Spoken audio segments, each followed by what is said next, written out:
These Buddha disciples were only created 50 years ago. Look, he's got a camera. He's vlogging.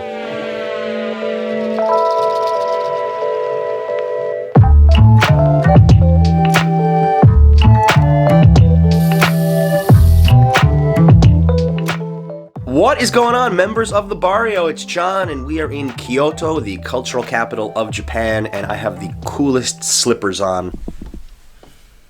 We're filming at our Airbnb, and let me tell you, I recommend not coming to Kyoto during cherry blossom if you want to save money, because at the Airbnbs we're like twice the price of normal. But today we are going to be taking a tour of some of the major sites of Kyoto with an experienced tour guide who I actually met through Twitter, and we made a deal. He's going to take us on his private tour in exchange for us showing you what it would be like to actually have a tour guide with a car driving you around. Before we go out, a very, very quick tour of this Airbnb. I think this Airbnb is actually a lot larger than your normal apartment in Japan. We have two separate rooms, kitchen area. Hi. Hi guys. I think I have something in my eye. There is always something going on with me. And real fast, separation of the bathroom. You have the toilet here, and then we have a separate shower and bathtub here. I love it. Now that's what I call punctual. He's actually waiting outside 15 minutes early. John. John, hi. I'm Kosuke. Kosuke. Yes. Nice to meet you. Nice to meet you. Ariana. Yes. Hello, I'm Kosuke. I'm working as a tour guide and driver in Kyoto. I'd like to have many clients in Kyoto. Let's enjoy today.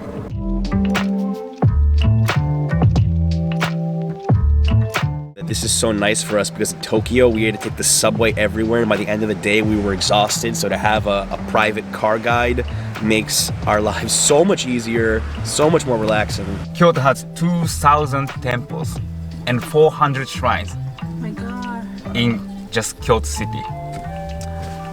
So many.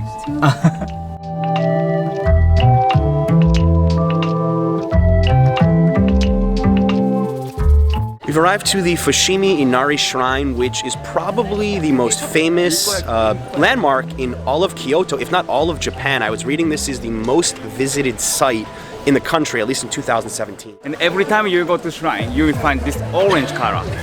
Orange, it's symbol of sun. Like Japanese flag. Can you imagine Japanese flag? White flag and inside of red one. It's also symbol of the sun. We're gonna throw the coin first.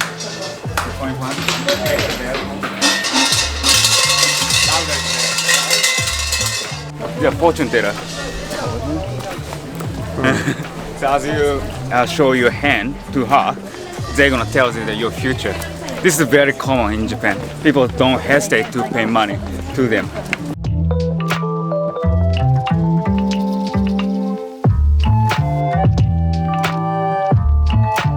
Kosuke made an interesting point. He said that when he was in junior high about 20 years ago, he used to come here running and it was practically empty, but after the US film Memoirs of a Geisha came out a little over 10 years ago, this place has exploded in popularity, and you can see it because there's just tons and tons of people walking through here.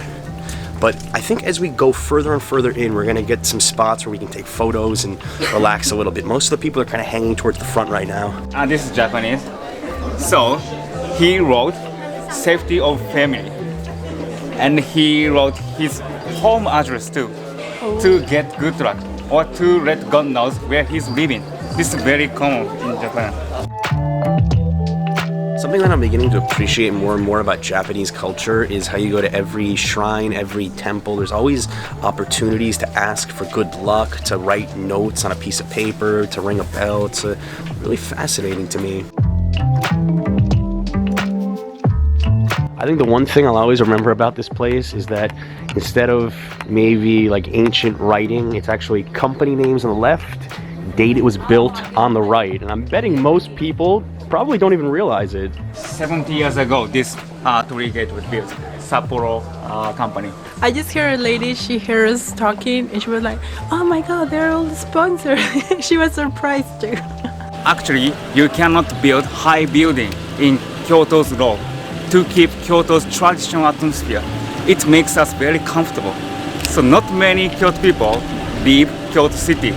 They are born here and they live here forever. This is the Kyoto people. So after going to a very cool but very touristy location over here, we are going to what Kasuke said is a secret temple coming up.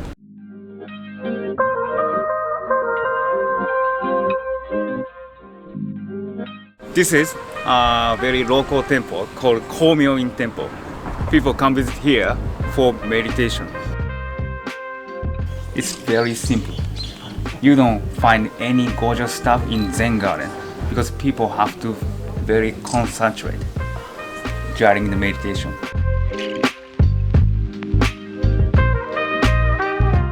How was your meditation? I'm really bad, guys. I was thinking like, don't think. But I was thinking. And use this stick. And if you move a little, you got hit. It's not pain at all. It's not sore at all.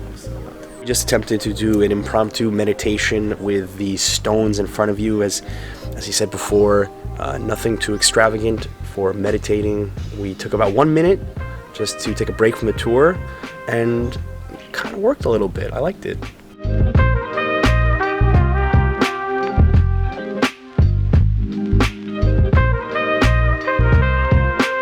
Okay, this is a map of Golden Pavilion. It's founded 14th century by Shogun.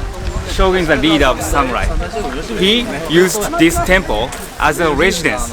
So this temple used to be a residence. And after his death, it became the Zen Temple because he loved to have a meditation. Admission is 400 yen, about $4 US, and it includes this really cool good luck talisman. Very nice. Japanese government, this is a secret information. Japanese government spent about $7 million to cover up all over the building here. In gold. In gold. Wow.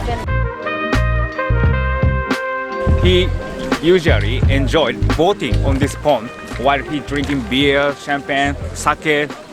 In the 1300s. In the 1300s. Guys, now my favorite part of every trip. Lunch. Let's go to eat some noodles. We're learning so much today. The big thing is the shrines are for the Shinto religion, the temples are for Buddhists, and you can tell it's a Shinto shrine because they have a torii gate in front, which you will not see in front of a Buddhist temple.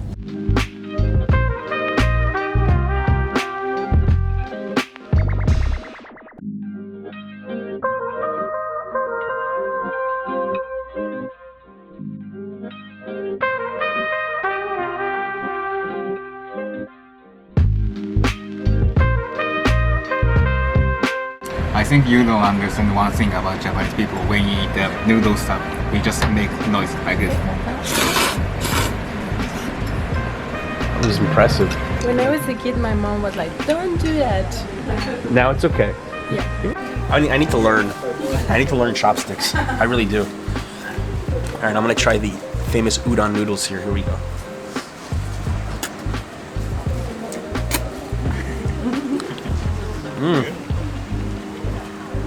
Very good, very soft, and I think I got the slurping thing down too. Look at this herring, guys. Absolutely delicious.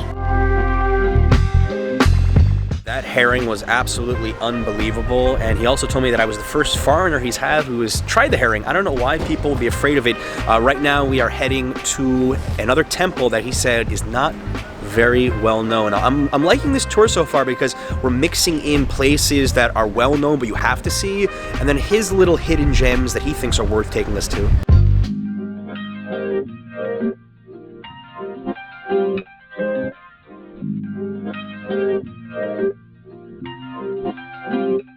We are now Otaginenbutsuji Temple. Otaginenbutsuji Temple, which was founded 8th century. And it's located in the center of city, and they removed to here on the top of the mountain to preserve statue of Kanno, which I'm gonna show you later.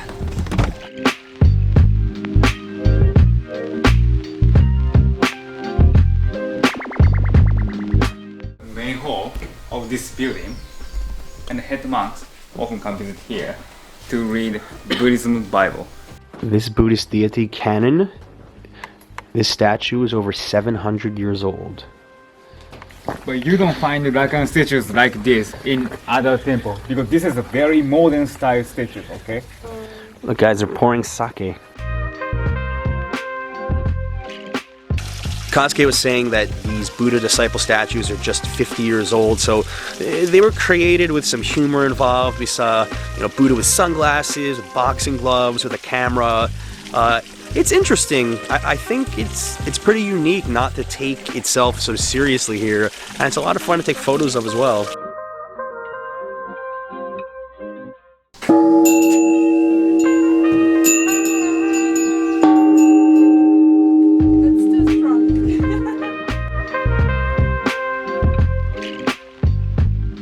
His ability to park in reverse is maybe more impressive than his ability to be a tour guide. Yes.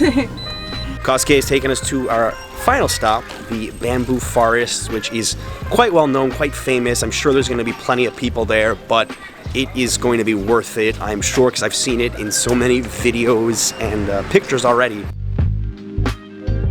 So there are many bamboos here since 1,000 years ago. Whole this Arashiyama area used to be property of the emperor, so not for the public people.